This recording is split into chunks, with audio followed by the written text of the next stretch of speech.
How to fix Parsec error 6023. So first things that you will do is the troubleshooting steps. So the very first thing that you have to double check is make sure that your current operating system is updated to the latest version. So to check that, just head directly to your Windows and just simply type in Windows Update. Now click on this link right here, which is going to be check for updates. So your system will identify whether your current operating system needs an update or not. So all you have to do here is just click on update if there is available. So the other thing that you need to do is go back to your Windows icon and then just search for Windows Defender Firewall. Now choose on this option right here that says directly Windows Defender Firewall, and there's going to be another window that will pop up.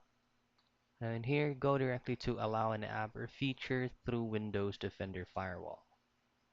And from here, you just have to find your Parsec and make sure that it is enabled both private and public, which means you have to tick the boxes from your Parsec. All these three boxes must be ticked and just hit on OK. But if you cannot find your Parsec from here, then just add it manually. To add this manually, just go to change settings and click this allow another app.